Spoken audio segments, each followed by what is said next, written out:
Snow Ridge, a quiet Colorado town tucked beneath winter-heavy mountains, the kind of place where people still waved from their porches and snowplows rattled down Main Street before dawn. On that particular evening, the cold felt sharper, the air thinner, as if the mountains themselves were holding their breath. Ellie Carter, 7 years old, bundled in her puffy blue coat and red knit mittens, walked the short distance from Carter's Auto, her father's repair shop, to their small rental house across Pine Grove Road. She'd done it 100 times. Folks in town often said, "Snow Ridge is the safest place west of Denver," and most believed it. But every safe place has one night when something shifts.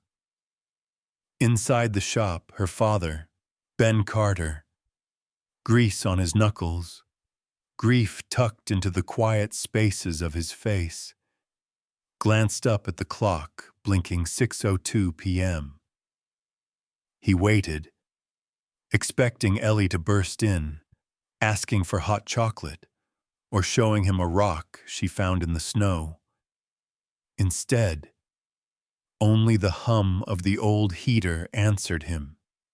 He stepped outside. Snow drifted softly, swirling under the streetlight. "Ellie!" Once, twice, louder. The mountains did not echo back. Ellie had vanished. Ben sprinted toward the road, boots slipping over black ice. Headlights from a passing SUV revealed a small red mitten, half buried in the snow. He froze, breath shattering in the cold. He picked it up with trembling fingers and whispered, "Ellie, baby, where are you?" Neighbors stepped out onto their porches.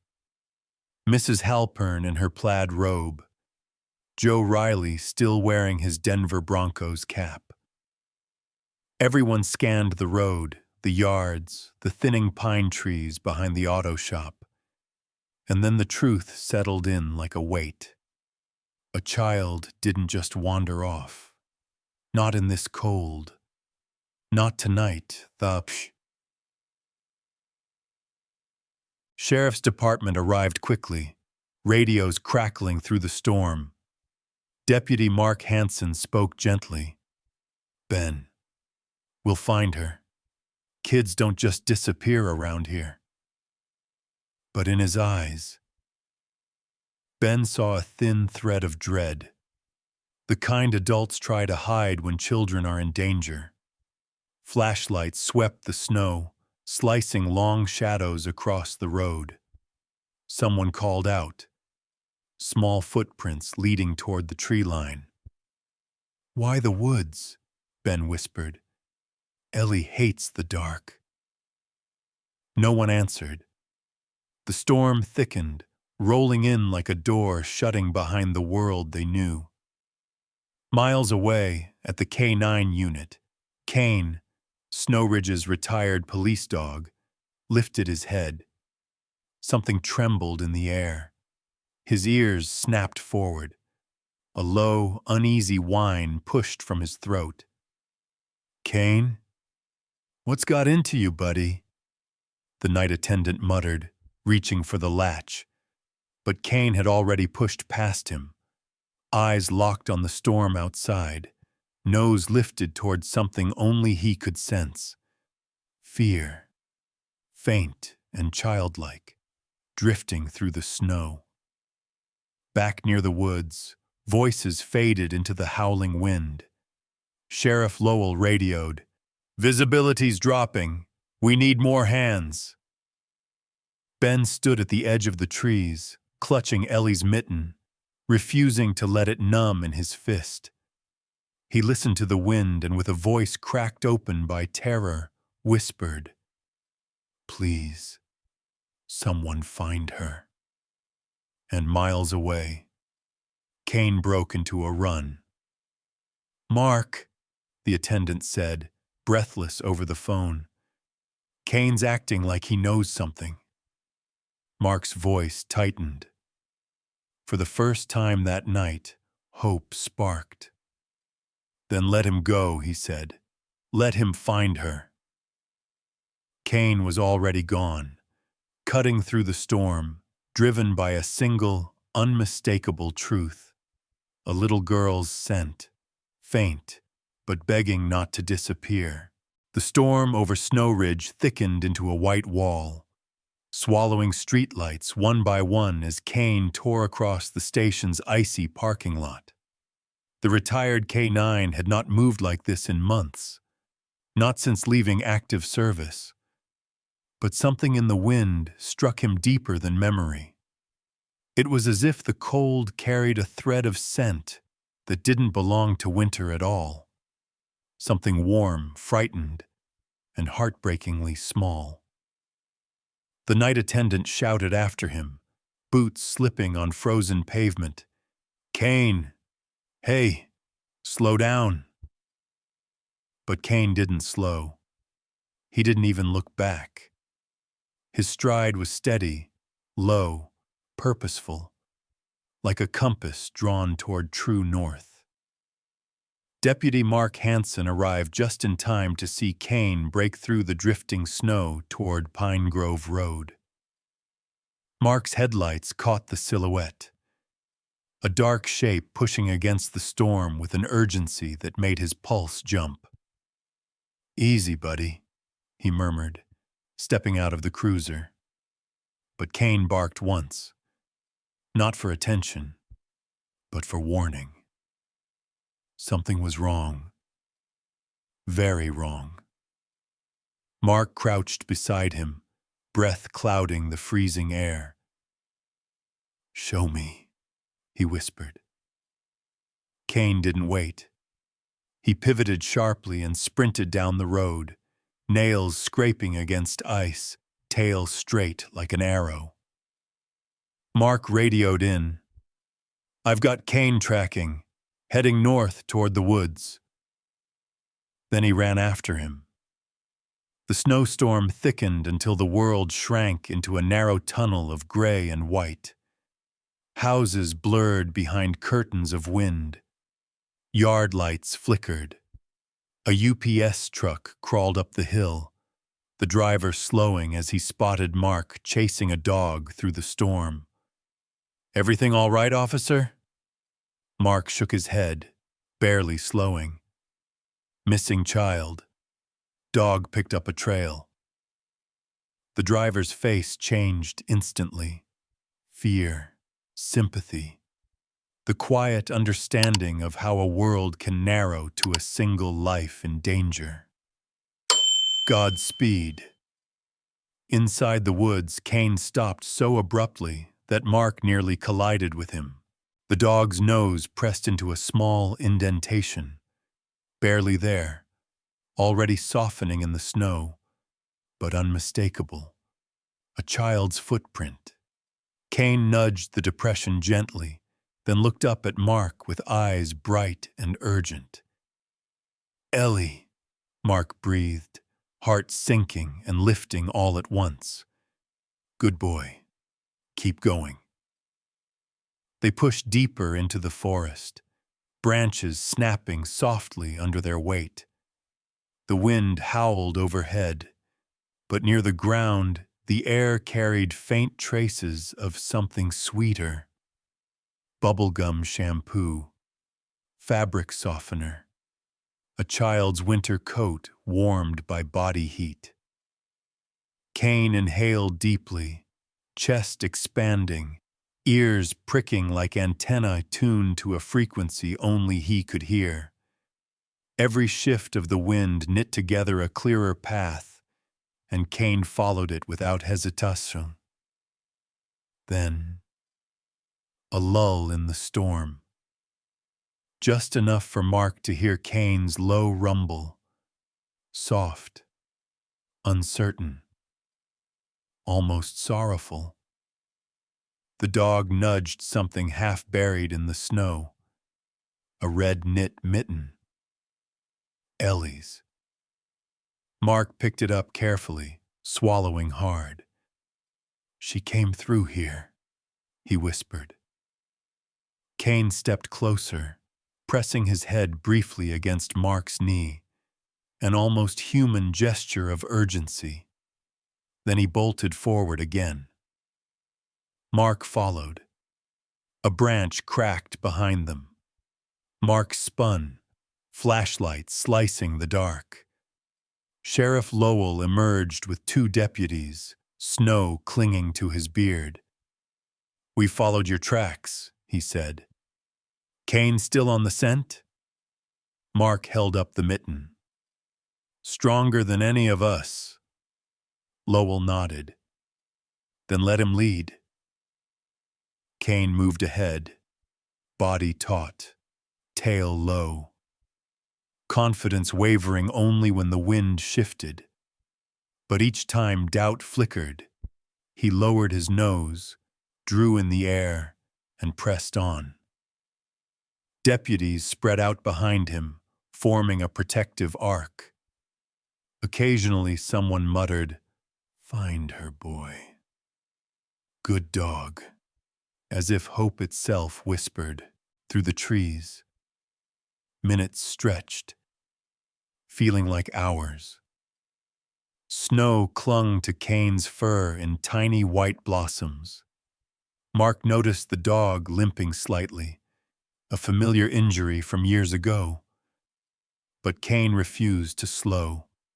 His breath puffed in sharp clouds. His eyes never wavered. And then he stopped.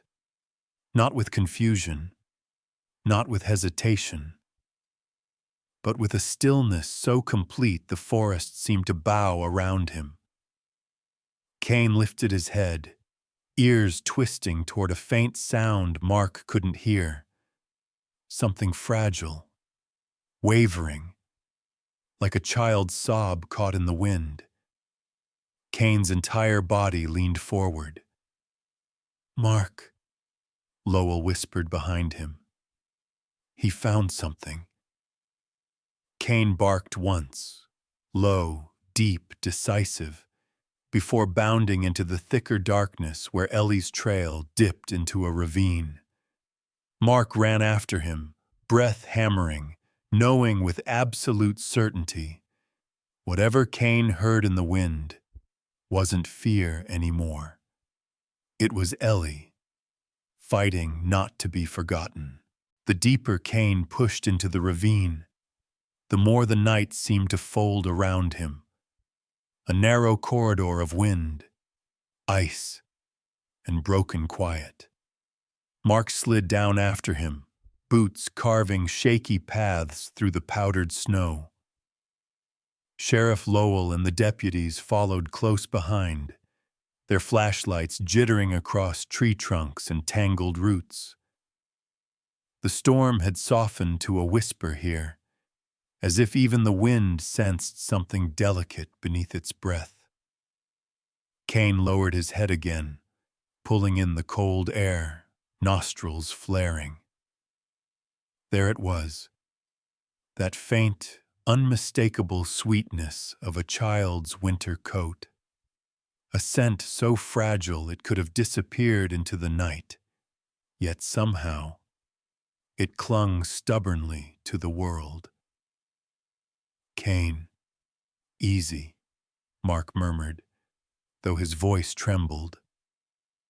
The dog moved with a strange mix of urgency and reverence, weaving between branches as if he understood the importance of each passing second.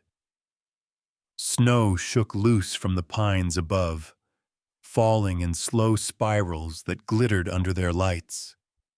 It would have been beautiful, if not for the fear hanging above them like an unspoken prayer. Then Kane stopped again, this time near a gnarled elm whose bark had split under the storm's weight. He nudged something half hidden beneath a sheet of snow. Mark knelt, brushing it aside with gloved fingers. "Another glove?" he whispered. But it wasn't a glove. It was a tiny crocheted bracelet, pale lavender, the one Ellie always wore, a gift from her late mother. Mark swallowed hard and showed it to Lowell. The sheriff's jaw tightened, the kind of tightness that said everything he didn't speak aloud. Kane nudged Mark's shoulder, impatient. He wanted them to move, needed them to move. Before Mark could rise, a voice crackled through the radio. Dispatch shouting weather warnings, road closures, insurance alerts, and emergency units overwhelmed by the storm. The world outside was closing in. And yet here, in the ravine's hush, Kane's determination felt louder than any broadcast. Mark clicked the radio off. Some moments needed less noise and more faith. Kane pressed forward again, climbing a small rise. At the top, the forest opened into a clearing battered by wind. Snow ripped sideways across the space, revealing faint drag marks, long, uneven, almost erased by the storm. Lowell's breath caught. "She crawled," he muttered, voice thick. "She crawled trying to get out." "Kane," Mark whispered, "whatever you do, don't lose it now." But Kane didn't lose it. In fact, he surged forward with such sudden strength that Mark stumbled after him. Deputies spread out, calling Ellie's name into the wind. Each call was swallowed instantly by the storm. But something in Kane's pace suggested he believed she could still hear them. He burst through a curtain of snow and skidded to a halt beside a fallen cedar tree. There, beneath branches heavy with ice, was the faint imprint of a small body. Not moving, not warm. Just an indentation holding the memory of a child who had lain there not long ago. Mark's breath stuttered. She was right here. But Kane refused to stop. He paced in a tight circle, nose tracing the edges of the indentation. He inhaled sharply, once, twice, and then jerked his head westward, toward a trail so narrow even the deputies had missed it. "Kane," Mark whispered. Kane growled, not in warning, but insistence. His version of urgency given shape. "He's got a direction," Lowell said. "Mark, go with him." Mark didn't hesitate. He followed as Kane bolted forward again, no longer cautious, now desperate. As if Ellie's scent had suddenly sharpened into something raw and immediate, as if she had just passed by. The storm pressed around them, but Mark felt something shift inside him. Hope. Sharp. Painful. Real. "Kane," he whispered into the wind. "Don't let go of her. Not now."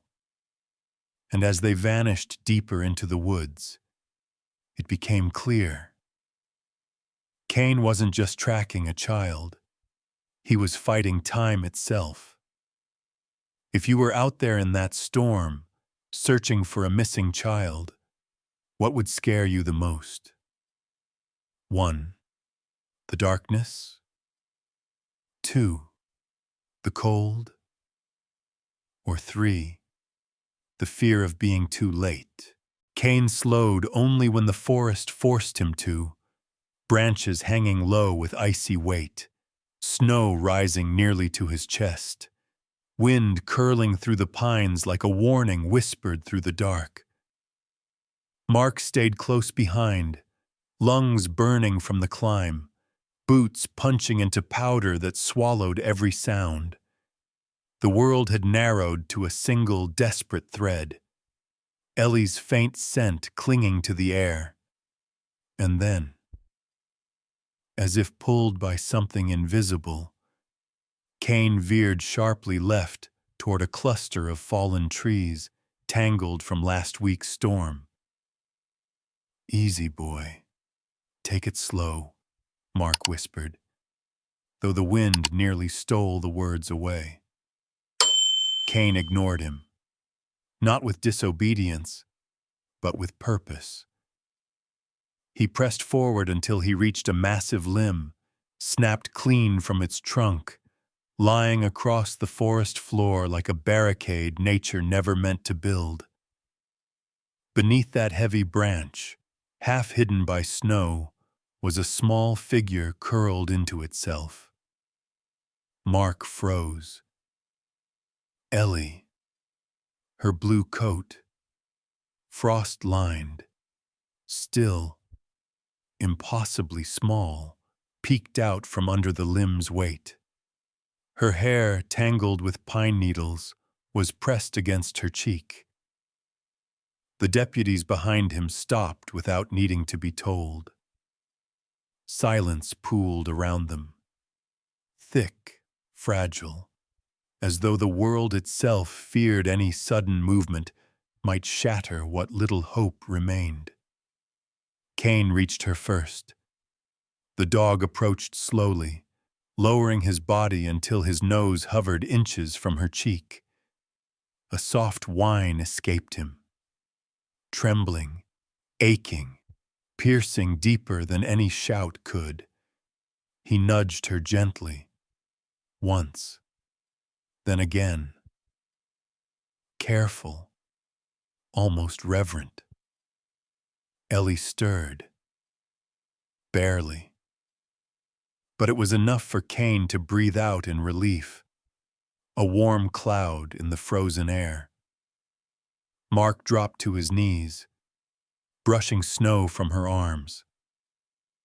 "Ellie, sweetheart, can you hear me?" Her eyelids fluttered. A thin, shaky breath escaped her lips, then a whisper, so faint it nearly vanished into the wind. "Don't leave." Mark swallowed the ache rising in his throat. "We're right here. You're not alone anymore." The fallen branch had pinned her coat, but not crushed her. She was cold, dangerously cold, but alive. Kane moved closer, pressing his warm body against her side. Ellie's fingers, stiff, pale, curled into the fur along his neck. The gesture was small, fragile, but it carried the weight of trust only a frightened child could offer. Kane shifted to shield her from the wind, his breath warming her temple.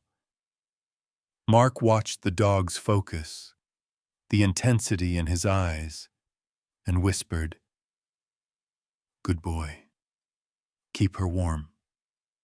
Above them, snow drifted down in slow silver flakes. The storm felt quieter here, as if the forest itself had granted a moment of mercy. Footsteps crunched behind Mark. Sheriff Lowell approached carefully, flashlight low. "Is she—" "She's alive," Mark answered, relief trembling through his voice. "We have to move her gently." Kane let out another soft sound. Not fear, not panic, but insistence, urgency, given shape. Mark squeezed Ellie's shoulder. "We're gonna get you out of here, Ellie. You just hang on." The deputies worked quickly, lifting the fallen limb just enough for Mark to slide her free. Kane stayed pressed to her side the entire time, refusing to yield even an inch. When Ellie whimpered at the cold air touching her skin, Kane nudged his head beneath her arm, letting her lean on him. Her breath trembled, then steadied. Mark's eyes softened. "She trusts him," he murmured. Lowell nodded. "He's the reason we found her at all." With Ellie wrapped in Mark's jacket, they began the slow trek out of the ravine. Kane stayed glued to her side, matching every step, despite the limp beginning to show in his right leg. Ellie's small voice broke the quiet again. "Don't leave me, Kane." "I'm not leaving you," Mark whispered, though he knew the words weren't meant for him. Kane pressed his nose to Ellie's arm, his own silent promise.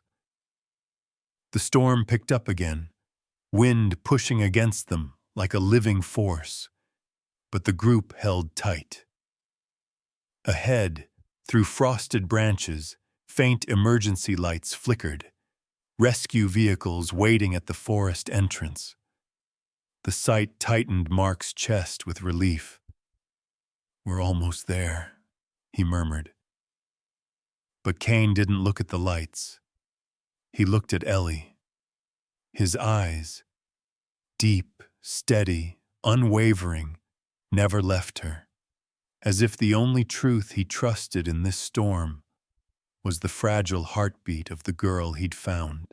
The trek out of the ravine should have felt like progress, but the storm sharpened its claws, turning every step into a negotiation with the cold.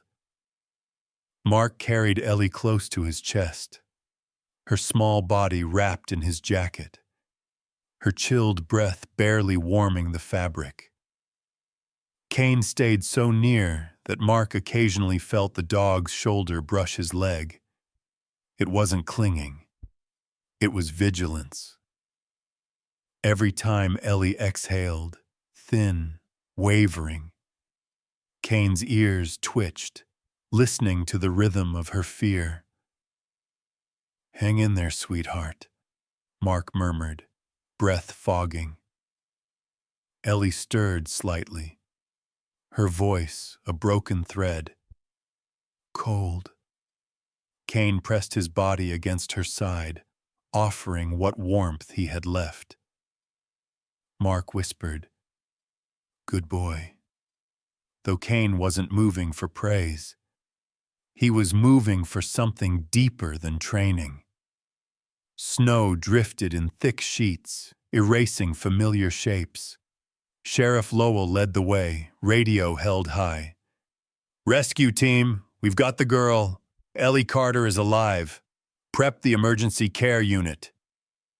Static crackled, then a strained reply. "Copy that. Storm slowing the ambulance. Reroute to the Mercy Valley access road." Lowell shot a look at Mark. "That's a longer walk." Mark didn't falter. "We'll make it." But the path narrowed, forcing them into a tight line. Kane pushed ahead, sniffing until he found a gap through the debris. When Mark shifted Ellie's weight, she whimpered. A sound so small it pierced him clean through. Kane froze instantly, swinging his head back toward her. His gaze held steady on her face, and for a moment, the wind itself quieted. They moved again, but the strain began to show. Kane's limp grew more pronounced, his right hind leg dragging slightly in the snow. Mark slowed. "Easy, buddy. We're close." Yet Kane pushed forward, refusing to fall behind. Ellie's breath hitched, again, and Kane let out a soft grunt, part encouragement, part plea. A gust smashed into them, forcing everyone to brace. Snow slammed sideways, blinding their flashlights. "We should wait it out," one deputy shouted. We don't have time, Lowell barked. Hypothermia is already setting in. Keep moving. Then, Kane stopped. So abruptly, the line jolted behind him. What is it? Mark breathed. Kane sniffed the air, posture lowering, alert, but fearful. The storm carried something new, the distant groan of shifting ice. Tree lines unstable, Lowell muttered. Keep to the right. Mark stepped carefully, boots sinking deep. Ellie's head lulled, forehead clammy, breaths shallow. Stay with me, Ellie, he whispered. Kane leaned in, brushing his muzzle against her arm. A gesture so gentle, it nearly broke Mark. Ellie's fingers twitched, curling weakly into Kane's fur. It was fragile, but it was enough. A clearing opened ahead. Through the snowfall, distant lights flickered, red and blue, blurred by the storm. We're almost there, a deputy shouted. Hope flared. Sharp, warm, abrupt. Kane lifted his head, tail giving a faint, hopeful twitch. Then, the ground shifted. A packed shelf of snow gave way beneath Mark's feet. He staggered, nearly dropping Ellie. Kane lunged, grabbing the hem of Mark's jacket in his teeth, pulling with everything he had. Mark regained balance, heart hammering. Good boy, good boy. Kane didn't release the fabric until Mark was steady. They trudged forward again. The storm softened, as if conceding defeat. Ahead, paramedics waited beside a stretcher. Mark lowered Ellie into their arms as gently as if she were made of spun glass. Her lips moved, barely.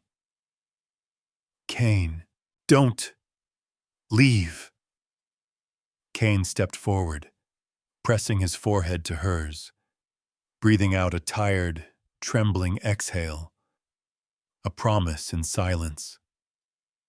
And then, he collapsed to his knees in the snow. The ambulance doors swung wide as paramedics rushed Ellie inside, their boots thudding across the icy pavement. The flood of warm light from Mercy Valley Hospital spilled into the storm like a promise. Thin, trembling, but still a promise. Mark followed, numb from cold and worry. But when he turned to call for Kane, the dog was no longer beside him.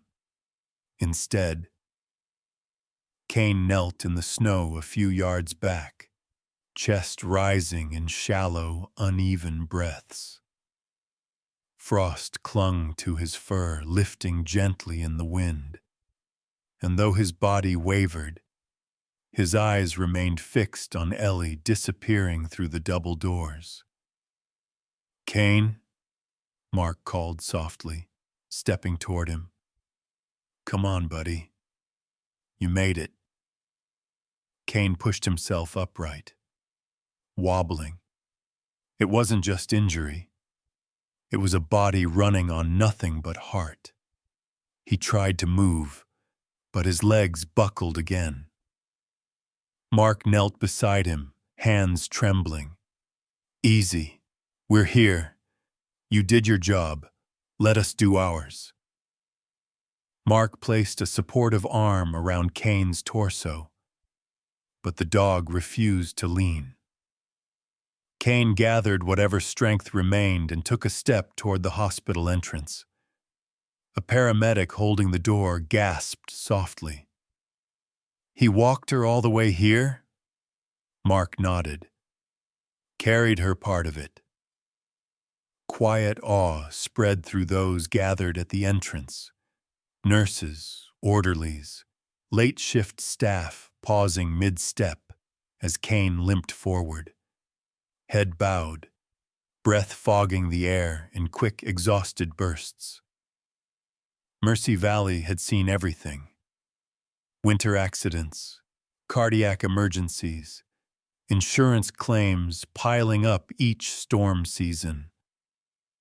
But nothing, not one chart or file, prepared them for the sight of a dog dragging himself toward the doors, like he was following the last thread tying him to life. At the threshold, Kane hesitated. Warm air brushed his face. The smell inside was sharp, disinfectant, stale coffee from the nurse's station, a whisper of perfume lingering on someone's coat. But beneath all of that was Ellie's scent, faint, unmistakable, drifting like a beacon through the halls. And that was enough. Kane stepped in. The lobby fell silent. Conversations paused. Even the security guard, sipping lukewarm cocoa, straightened as if witnessing something sacred. Kane's paws slipped slightly on the polished floor, gait uneven, but his eyes remained bright, scanning every direction for the girl he had carried through the storm. A nurse hurried toward Mark. "We need to keep the hallway clear. Trauma team's working fast." Mark lowered his voice. "He won't get in the way. He just needs to see where she is." The nurse looked at Kane, at the determination etched into his trembling frame, and softened. "Room 3, they're stabilizing her temperature. He can stay outside the door, but don't let him push himself too far." Mark guided Kane down the corridor, but soon realized he didn't need to guide him at all. Kane already knew. He followed Ellie's scent with the same instinct that had pulled him from his kennel hours earlier. Each step was careful but resolute, claws tapping a soft, uneven rhythm on the floor. When they reached Trauma Room 3, movement flickered through the small window. Doctors shifting, blankets being adjusted, machines humming. Kane lowered himself onto the floor in front of the door, pressing his chest to the cold tile as if anchoring himself to the child on the other side. His breathing steadied. His gaze softened. Even his trembling quieted, as though being near Ellie allowed his body permission to rest.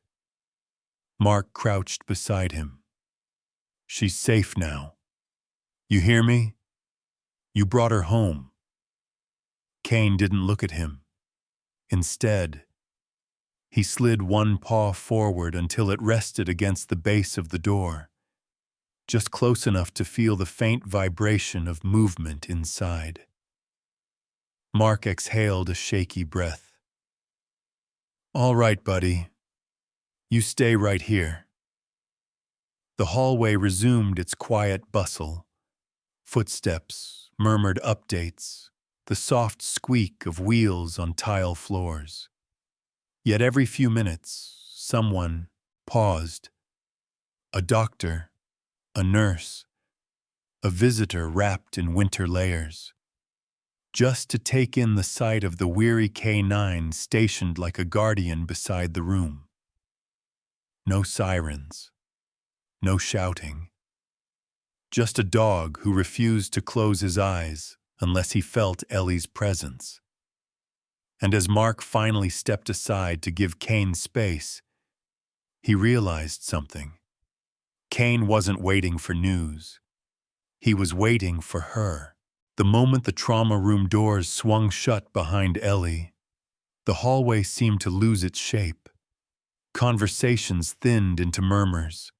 Even the overhead speakers, usually cycling through announcements about visiting hours and insurance paperwork, fell into an uneasy quiet. Kane lay exactly where he had lowered himself, chest pressed to the cool tile, eyes locked on the narrow window of Trauma Room 3.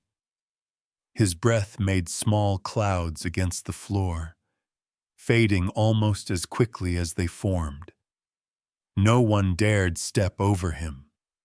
They walked around, softening their steps as though noise itself might disturb the fragile thread connecting him to the child inside. Dr. Rachel Monroe exited briefly, rubbing her forehead.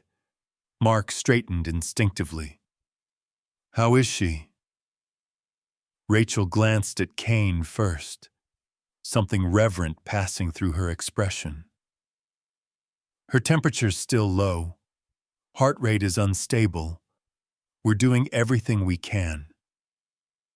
Her voice was calm, but her eyes carried the tired weight of someone who'd seen enough winter nights to know how unpredictable they could be.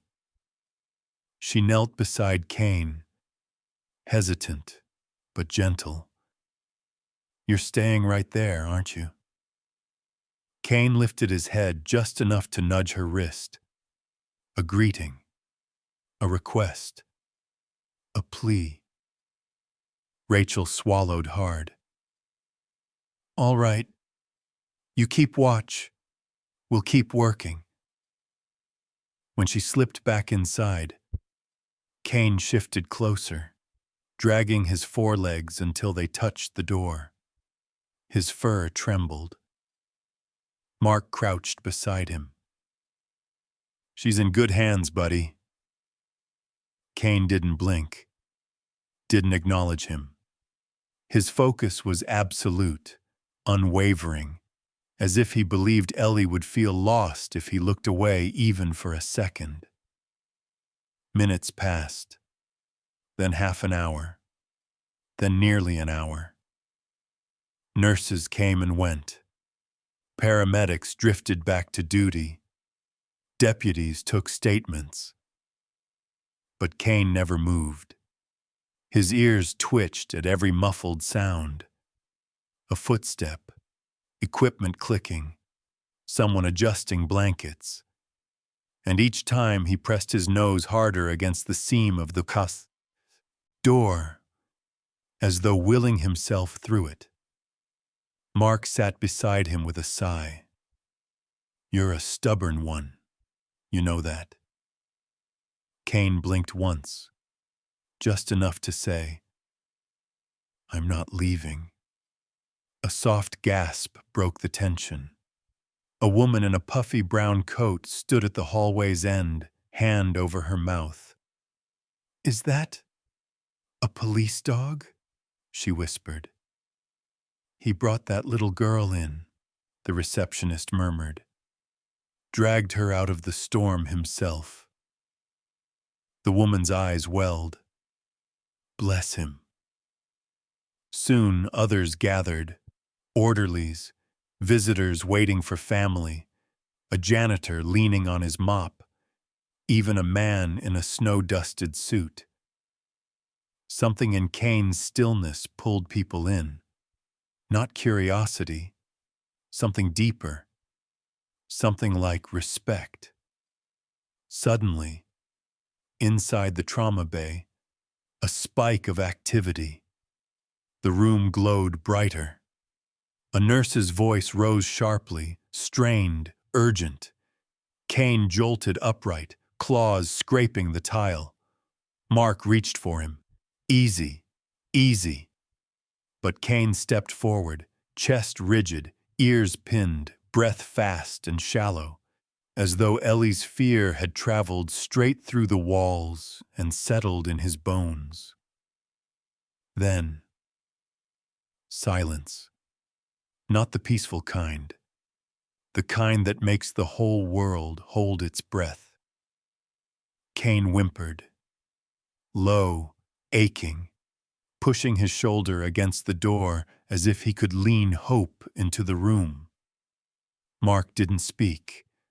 There were no words for the agony of waiting while someone you love fights an unseen battle. Then, a faint beep, steady, rhythmic, a sign of life beginning to return. Kane froze, then slowly lowered himself to the floor again, pressing his head against the base of the door. Relief wasn't visible on a dog's face the way it won a human's, but it lived in the quiet easing of his muscles, in the long exhale that fogged the tile beneath him. The crowd dispersed softly, sensing the shift. Mark rested a hand on Kane's back. "She's still with us," he whispered. "She's fighting." Kane closed his eyes, not in sleep, but in something close to gratitude. He would not rest. Not yet. Not until the door opened again. And when it did, he intended to be the first thing Ellie saw. The hospital night shift had a rhythm of its own. IV pumps humming, rolling carts squeaking, footsteps softened by fatigue and fluorescent light. But around Trauma Room 3, the air felt different, charged, fragile. Every nurse passing by instinctively lowered their voice, glancing toward the door where Kane lay, a silent sentinel whose presence had already melted every heart in Mercy Valley Hospital. Mark sat against the opposite wall, elbows on his knees, watching the dog more than the door.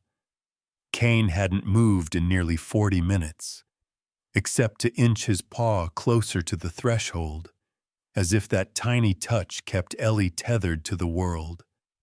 His sides rose in slow, uneven breaths. His fur, still damp from melted snow, clung in heavy patches. A faint tremor traveled his hind legs, one he tried desperately to hide. "You know you can rest, right?" Mark murmured. "She's not going anywhere." But Kane didn't blink, didn't shift, didn't acknowledge the exhaustion pulling at him. His gaze remained locked on the trauma room door.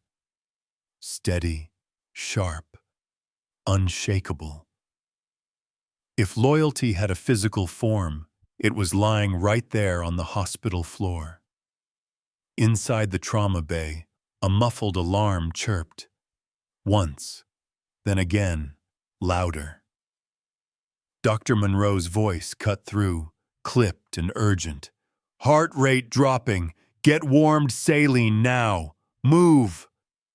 Shadows darted across the frosted glass window.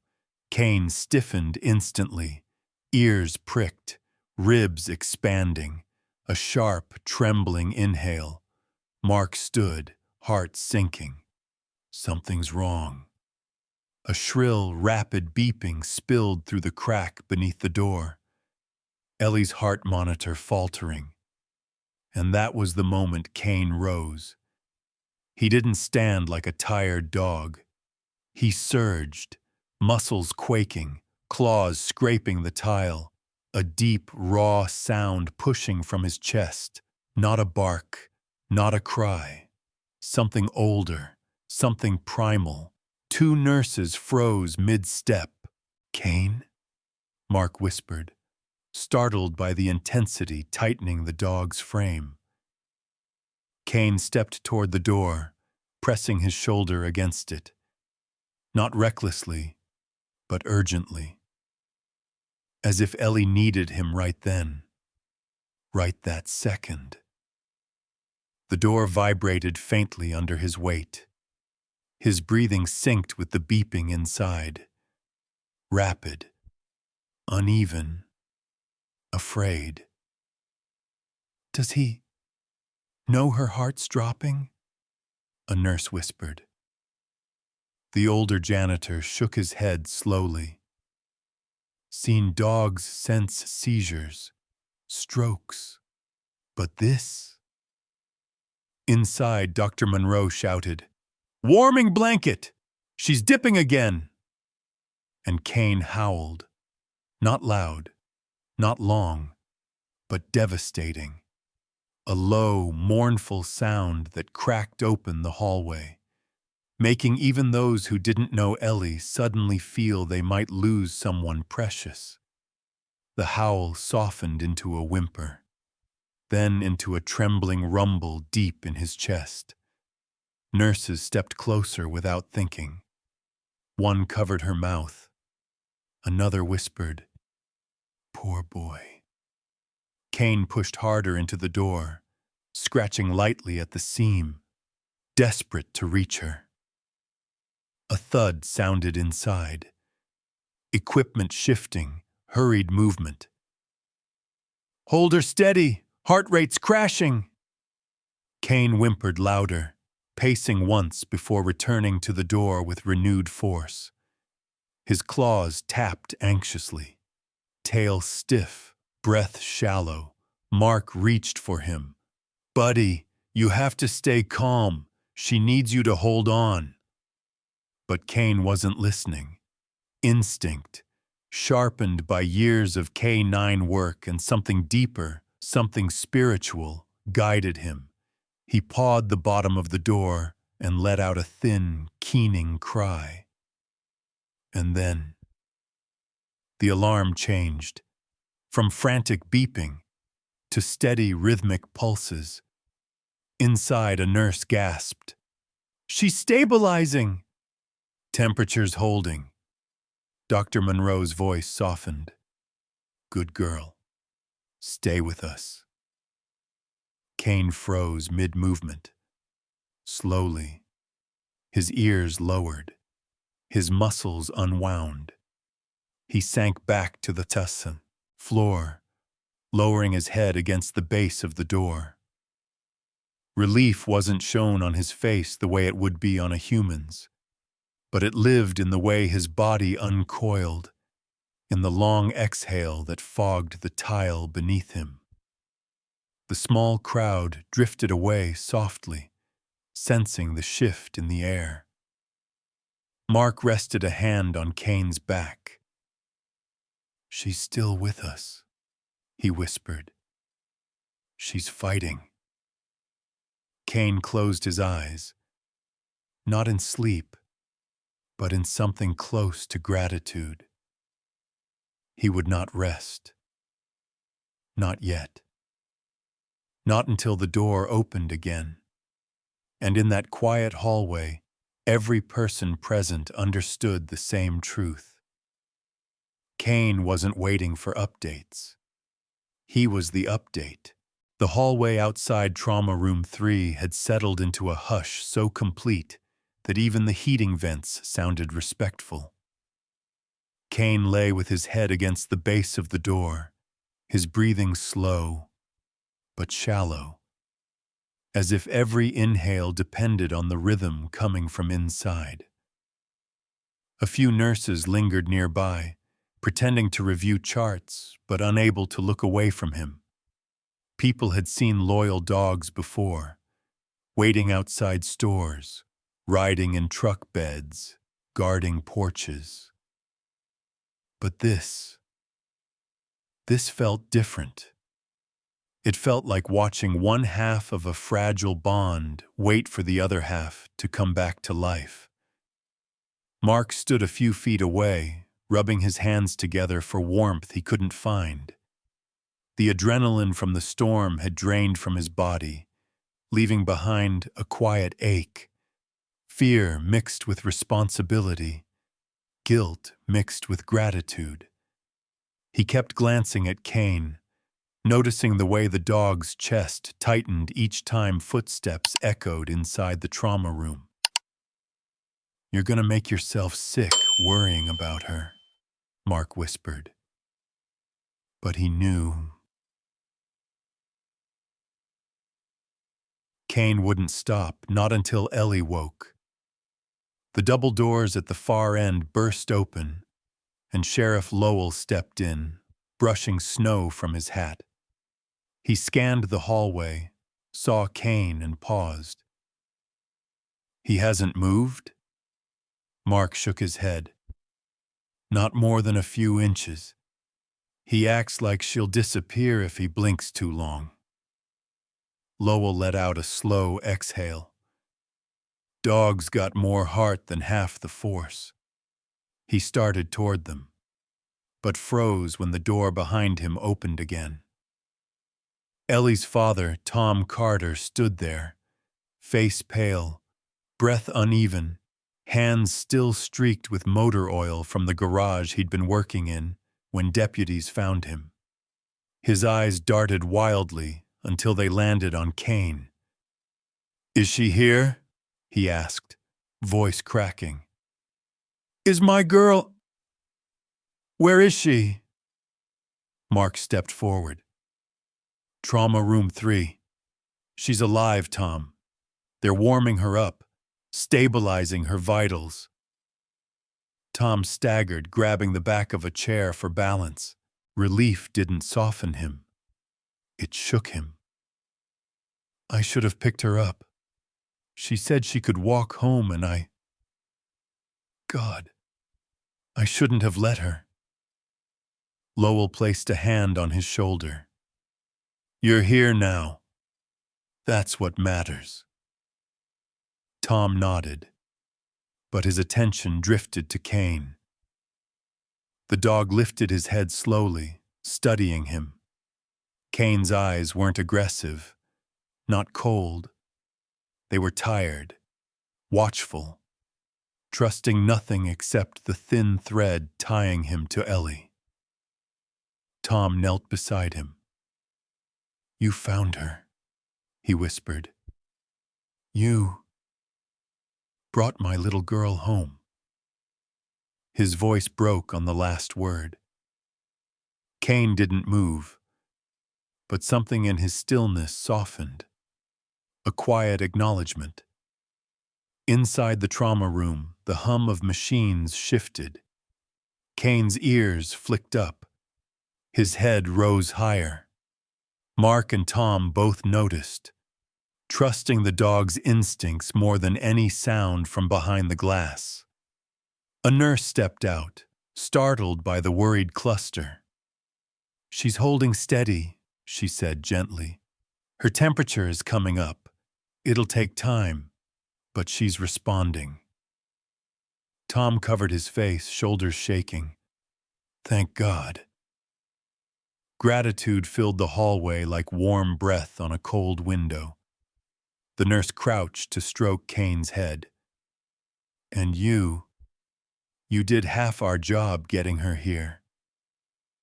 Kane's tail thumped once, faint, almost imperceptible. Tom sank to the floor beside him.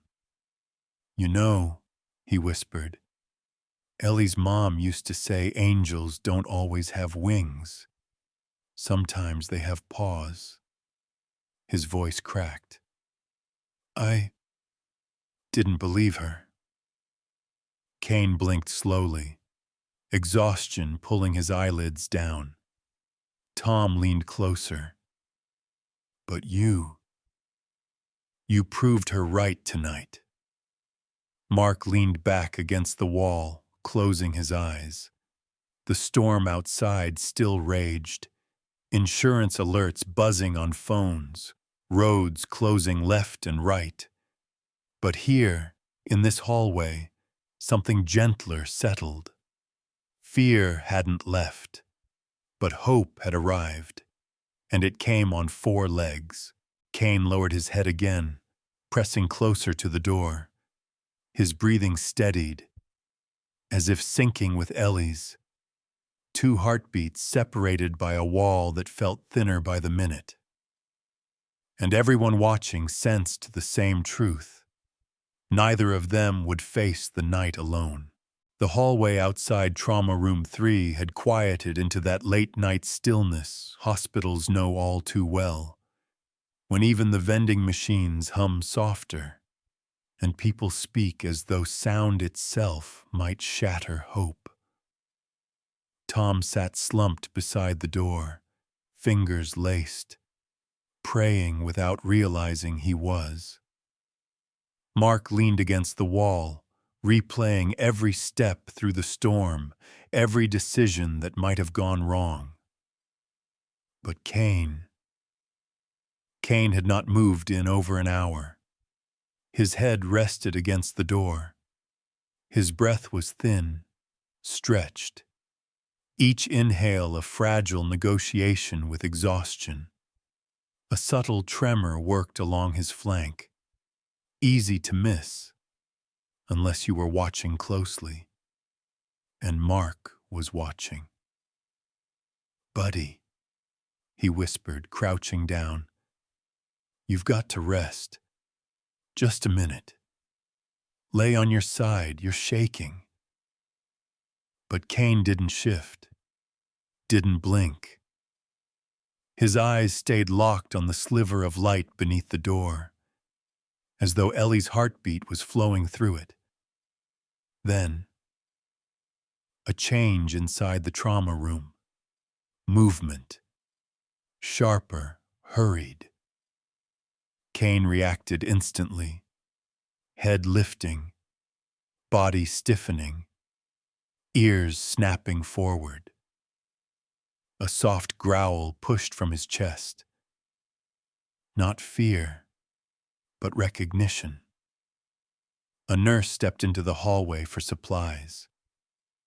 Kane rose halfway, wobbling.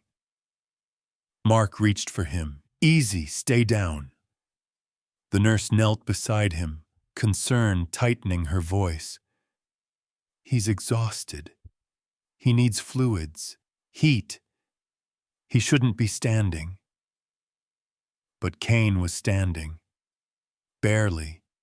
His legs trembled like they were arguing with him. But his gaze never left the door. Inside, another alarm chirped. Not as urgent as earlier, but enough to draw every head toward the noise. Tom pressed his palm to the window. "What's happening?"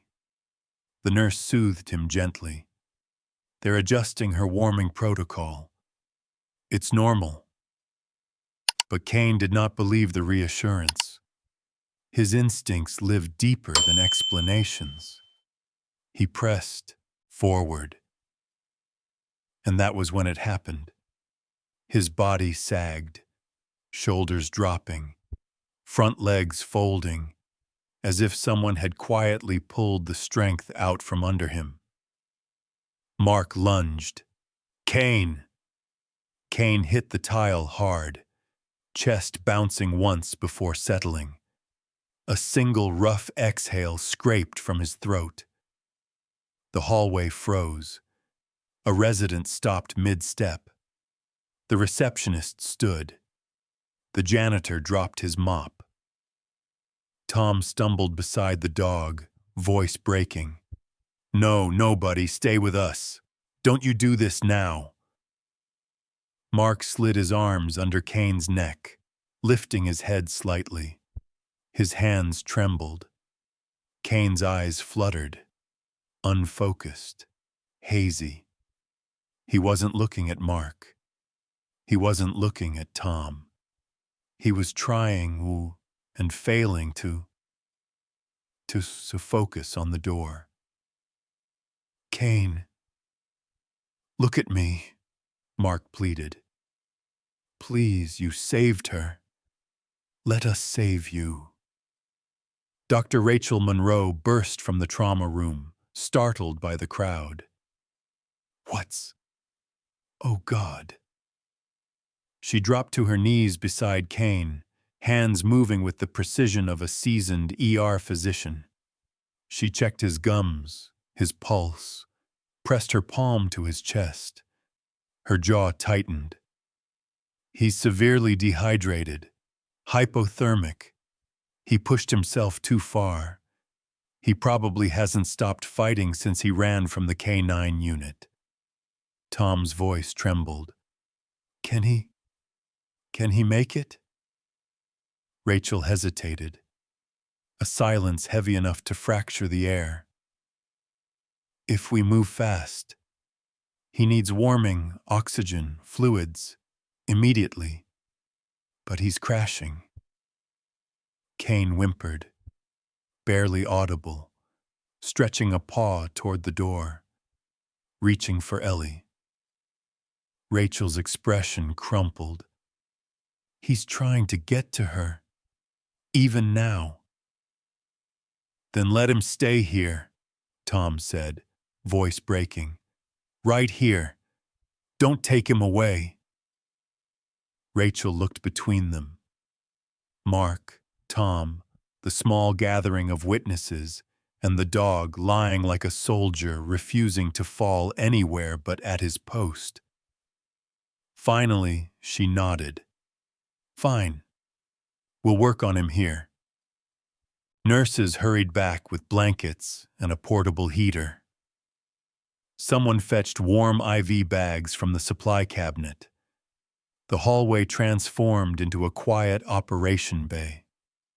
Movements reverent, voices low, each gesture guided by compassion, gratitude, awe.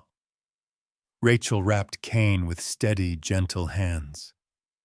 Stay with us, boy. She's fighting in there. You fight out here. Kane's eyelids fluttered. His breathing steadied, slightly, but each inhale still seemed to cost him. Mark stroked his head. You're not losing her. Not tonight. Tom wiped tears from his oil-stained hands. If my daughter lives, it'll be because of you. So don't you give up. Warmth filled the hallway. Soft, slow, expanding. Kane's body relaxed by degrees, but his gaze, though weakened, stayed fixed on the door.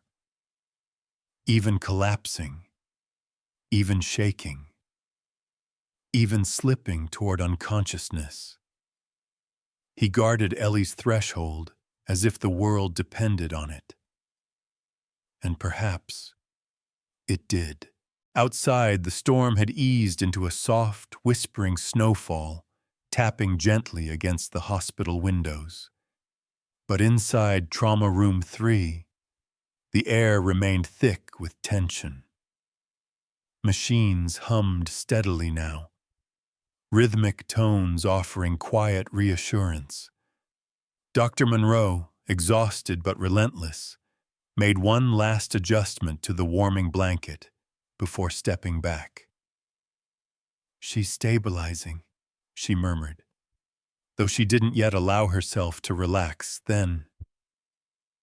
Ellie's eyelashes fluttered, only for a second, but enough for the nurse beside her to gasp softly. Rachel, she's trying. Dr. Monroe leaned in. Ellie, sweetheart, can you hear me? What came next was barely a breath, a stir beneath the heavy fog of sleep and cold. Ellie's fingers twitched against the blanket. Her inhale grew deeper. Warmth was returning, inch by inch. Then her eyes opened, not fully, just a narrow parting, like a curtain lifting to check if dawn had arrived. Confusion flickered. Then memory crashed back into her, hard enough to break her tiny breaths into trembling pieces. Dr. Monroe touched her shoulder. You're safe now, Ellie. You're at Mercy Valley Hospital. We've got you. But Ellie wasn't listening. Her gaze drifted, past the doctor, past the machines, toward the door. She tried to lift her hand, only a few inches, before it fell back onto the blanket. Kane. The word cracked into the smallest whisper. The nurse covered her mouth, eyes stinging. Dr. Monroe looked toward the hallway, breath catching. He's right outside, she whispered. He never left you. Ellie squeezed her eyes shut, a tear sliding free. Kane, is he? Okay? Rachel's voice softened. He's tired, but he's here. He's fighting to stay awake for you. Ellie swallowed, breath trembling. Can he come in? Rachel hesitated. Policy, safety, cleanliness. But then she remembered. Kane collapsing, paw stretching for the door, refusing to move, refusing to sleep, refusing to leave her. She stood. Let me check on him. When she stepped into the hallway, the sight pulled her heart tight. Kane lay on a thick blanket nurses had placed beneath him. His head rested on Mark's lap. A heater warmed the space, making the air softer, kinder. His breathing had steadied, but was still far from strong. His eyes, half open, clouded with exhaustion, remained angled toward the bottom of the door. Watching. Waiting. Mark looked up. How is she? Rachel exhaled a shaky smile. She asked for him. Mark's breath escaped in relief. Tom bowed his head, wiping his face with shaking hands. Thank God. Thank God. Rachel approached Kane, kneeling. Hey, hero, she whispered, stroking his face as she's awake and she wants to see you. Kane's eyes sharpened. Just a flicker, but unmistakable. He tried to lift his head, nearly managed, before gravity dragged it back down. A soft rumble vibrated from his chest. Part whine, part plea. I know, Rachel murmured. You want to go to her. We'll do this carefully. With Mark's help, she guided Kane to his feet. His legs trembled violently, nearly giving out. Tom rushed in, adding his support. Inch by inch, they helped him toward the trauma room door. Rachel pushed it open gently. Inside. Ellie turned her head. Her lips parted in a fragile smile far too big for her small, weakened body. Kane. The dog's tail moved, slow, exhausted, but full of knowing. They brought him to her bedside. Kane lowered himself carefully, resting his chin on the edge of the mattress. Ellie reached out, fingers trembling, brushing them against his muzzle. You found me, she whispered. Kane closed his eyes, leaning into her touch. No bark, no sound, just a deep exhale, as if he'd been holding his breath since the moment she disappeared into the storm. Ellie's tears stained the blanket. Don't leave me, Kane. He nuzzled her hand again. Faint, but determined. And everyone in the room felt the truth settle like warm light chasing winter shadows. She came back because he refused to stop looking. He survived because she refused to let go. For a few long moments, the world inside Trauma Room 3 shrank to the space between Ellie's trembling fingertips and Kane's weary muzzle. Every machine, every voice, every winter-dimmed light seemed to quiet itself around that fragile reunion. Ellie stroked him with the softness of someone touching a miracle she wasn't sure she deserved. Kane leaned into her hand, his breathing shallow but steady, as if simply feeling her skin restored something life had nearly taken. Tom stood at the foot of the bed, work-worn hands twisting nervously. He watched his daughter's face, watched color finally warming her cheeks, and the tension that had held him upright since the deputies found him began to loosen. "Hey, Peanut," he whispered, voice husky. "You scared the life out of us." Ellie turned her head, her hand still resting atop Kane's head.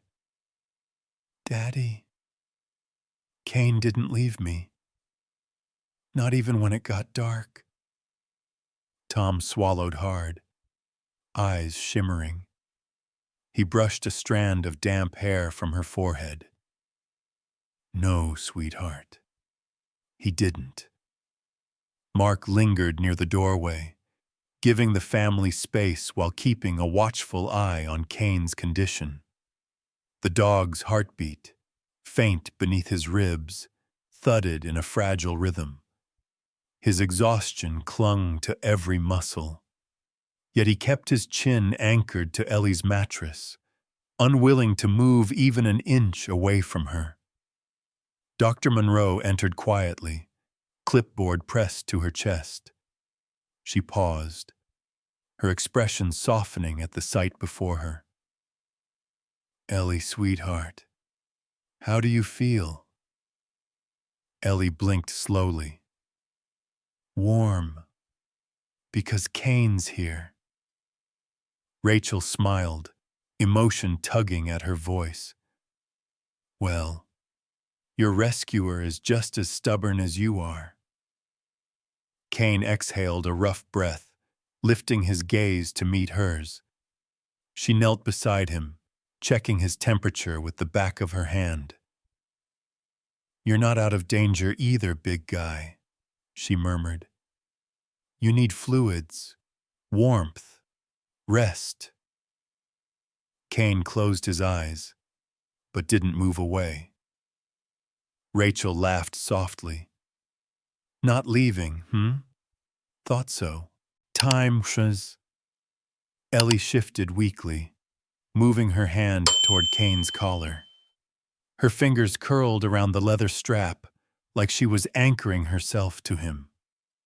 "Please don't take him away," she whispered. "He gets scared when I'm scared." The room stilled, touched by the honesty only a child could give.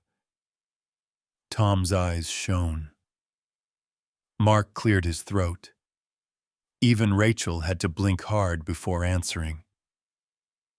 "No one is taking him away," she said softly. "Not tonight." Ellie's eyes fluttered closed in relief, her body sinking deeper into the blankets, her hand never leaving Kane's collar. As she drifted, Kane watched her with unwavering intensity, until finally the heaviness of the night settled over him too. Tom stepped closer, brushing Kane's fur gently. "You're a good boy," he whispered. "Better than I ever deserved for her." Kane opened one eye, gave a faint thump of his tail. Just once, but enough to make the grown man smile through tears. Outside the window, snow drifted lazily under a street lamp, the storm now a pale memory. Inside, however, something warmer formed. An unspoken understanding shared between strangers united by a child and a dog who had walked through winter together. Mark pulled up a chair near the foot of the bed. "I'll keep an eye on him while he rests," he said. "He won't let himself sleep unless someone stays." Tom nodded. "Thank you. For everything." Rachel reached the door, paused, and turned back. "Ellie?" The girl opened her eyes just a sliver. "You're stronger than you know," Rachel said softly. "And you too. You're something rare." Ellie looked at Kane, then at the doctor. He found me when no one else could. Rachel smiled. Yes, and you kept him going when he should have given up. Those words, simple, quiet, wrapped themselves around the room, settling deeper than any winter chill ever could. Minutes passed. Ellie drifted into peaceful sleep. Kane, finally allowing himself to close his eyes, rested his head fully onto her mattress. Their breathing synced, gentle, steady, shared. No one spoke, because some moments are too sacred for words. If you were standing in that room, which moment would stay with you longest? 1. Ellie waking up. 2. Kane lifting his head. Or 3. Their hands and paws finding each other again. Morning crept slowly into Mercy Valley Hospital, thinning the darkness inch by inch, until pale light spilled across the trauma ward. Snow still clung to the windows, but the storm had finally passed. Inside Ellie's room, the world felt softened, muted, warm, shaped by the steady breathing of a child and the quiet presence of the dog who refused to leave her side. Kane slept in uneven stretches, chin resting on the mattress, wrapped in a blanket the nurses insisted he needed, accepted only because Ellie's hand rested on the edge of it. Tom had dozed off in a chair, head drooping forward, fingers still twitching from a night of panic and prayer. Mark sat across from him, sipping lukewarm coffee, watching over the two beings whose bond had rewired the atmosphere of the entire hospital. Every time Ellie shifted, or Kane exhaled too sharply, both men looked up, afraid to miss something. Around 7 a.m., the door eased open. A soft, careful creak. A tall man stepped inside, pausing beyond the threshold. Ethan Ward, one of Tom's oldest friends, a figure who had helped raise Ellie in small ways since her mother passed. He held his hat against his chest, face pale from cold and worry. "Tom," he whispered, "I came as soon as I heard." Tom startled awake, blinking rapidly before recognizing him. "Ethan, you're here." Relief washed through him, followed quickly by guilt. I should have picked her up from school. She said she was fine. I thought she'd be okay." Ethan placed a steady hand on his shoulder. "You didn't know, Tom. Snow Ridge gets dark fast in storms. Any one of us could have made the same call." Tom shook his head, staring at his daughter with a look both tender and broken. "I can't lose her too, not after her mom." Ethan crouched beside him. "You didn't lose her. And from what they told me, that's because of him." He glanced toward Kane, awe softening his expression. Never seen loyalty like that. "Time was." Ellie stirred at the sound of voices. Her eyelids fluttered before opening just a crack. She didn't speak. Didn't need to. She slid her fingers into Kane's fur. The dog responded instantly, eyes opening, tail giving a faint thump against the blanket. Ethan pressed a hand to his mouth. "She's awake." Tom reached her bedside, kneeling so he was eye level. "Morning, Peanut." Ellie gave the smallest smile. "Daddy, is Kane okay?" Her first true question since waking, filled with concern, not fear. Tom swallowed. He's tired, sweetheart, but he's right here. Ellie nodded weakly, then looked toward Ethan. Hi, Uncle Ethan. He chuckled, the sound cracking around its edges. Morning, kiddo. You scared all of us, even Kane. She blinked. He never gets scared. Ethan glanced at the dog. Last night he did, but only for you. The room quieted again, filled with the soft beeping of machines and the hum of heaters. Rachel Monroe entered, smiling warmly. She's improving, she said. Her vitals steadied overnight. She looked to the men, but she'll need a few days of rest. Trauma like hers settles deep. Tom nodded, squeezing Ellie's hand. We're not going anywhere. Rachel knelt beside Kane, checking his pulse again. And you, she murmured, are stronger than you look. But don't think this gets you out of treatment. You'll need fluids, maybe an IV, monitoring. Kane watched her calmly, agreeing only because Ellie was safe. Mark leaned forward.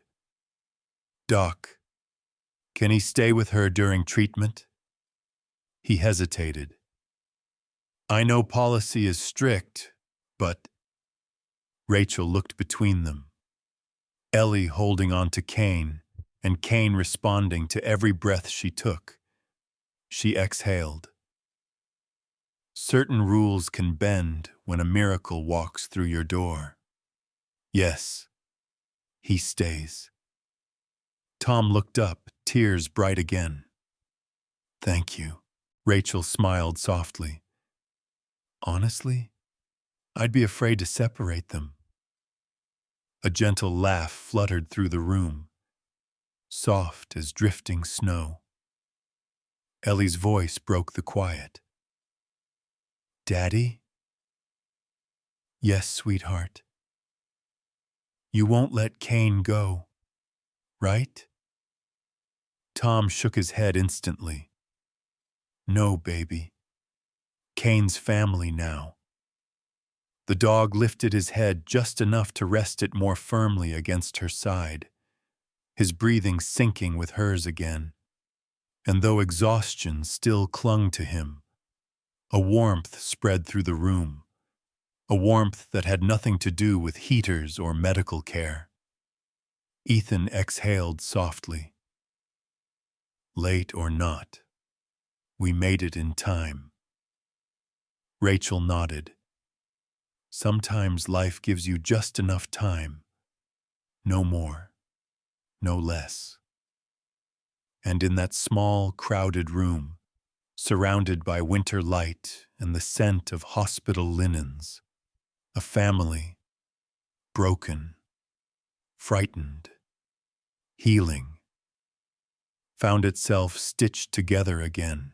By midday, word had already spilled beyond the walls of Mercy Valley Hospital, drifting through the snow-covered streets of Snow Ridge like a quiet rumor that grew warmer each time it was repeated.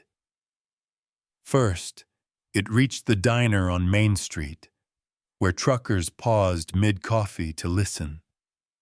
Then it floated into the hardware store, old men in flannel jackets setting down their baskets just to ask, "The Carter girl, is it true the K9 saved her?" Snow Ridge wasn't a big place. News didn't travel fast because of phones or social media. It traveled fast because people still cared. By the time the winter sun dipped behind the ridge, the hospital lobby had begun to fill with townsfolk, each carrying whatever comfort they thought might help. A crocheted blanket, a stuffed bunny, homemade cookies wrapped in foil. Children held up hand-drawn signs scribbled in crayon. Kane, our hero, and welcome back, Ellie. Nurses tried to keep the hallways clear, but even they couldn't help pausing to watch the slow parade of kindness. Visitors left cards filled with messages of courage, hope, and prayers for the dog's recovery. One elderly woman insisted on paying for Ellie's future health care insurance, though Tom gently declined with watery eyes. Tonight, it felt like the whole town's heartbeat had synced with the girl who almost didn't come home. Inside Ellie's room, she rested with her head turned toward the woo. Snow Ridge woke under a soft winter sun the morning Ellie was finally cleared to go home. The storm had passed, leaving a thin, shining quilt of snow across the town. Inside Mercy Valley Hospital, the air felt warmer than usual, shaped by relief and quiet gratitude for a child who had survived the night, and the dog who had carried her through it. Ellie sat on the edge of her bed, wrapped in a teal coat someone from town had left for her, embroidered with a tiny white heart on the sleeve. Kane stood beside her, still recovering but steady enough to walk. A small bandage peeked through his fur. His steps were slow, but his eyes stayed fixed on Ellie with a soft, watchful calm. Tom knelt to help her with her boots. "Ready to go home, Peanut?" Ellie nodded, but her hand reached for Kane's fur. "Only if he comes too." Tom smiled gently. "He goes wherever you do." Kane nudged her hand, confirming the new truth between them. As they stepped into the hallway, nurses, doctors, even visiting families paused to offer small smiles and quiet waves. The staff, many of whom had stayed past their shifts the night Ellie was brought in, felt a strange pride watching her walk with Kane beside her. When the elevator doors opened to the lobby, Ellie froze. Outside behind the glass, dozens of townspeople had gathered again. Children with crayon signs, adults holding flowers, neighbors carrying warm casseroles and handmade blankets. They weren't cheering. They were simply present. Present in that gentle way only small towns truly understand. Tom whispered, "Looks like the whole town's been waiting." Mark stepped forward from the crowd. "Snow Ridge wanted to welcome its bravest girl home," he said. Then he looked at Kane, and the dog who never stopped believing she was alive. Rachel Monroe joined them, placing a hand on Ellie's shoulder. "You'll need rest," she reminded, "but you're going to be just fine." Ellie looked up with a sleepy smile. "Kane helps me feel better." Rachel chuckled softly. "That doesn't surprise me at all." Outside, the cold air kissed Ellie's cheeks as the sliding doors opened. Kane pressed close, warming her side with his body. The snow glowed beneath the morning sun, and the luminary bags lining the walkway flickered gently even in daylight. Tom lifted Ellie into the truck, and Kane jumped in after her. Slower than usual, but purposeful. Ellie leaned her head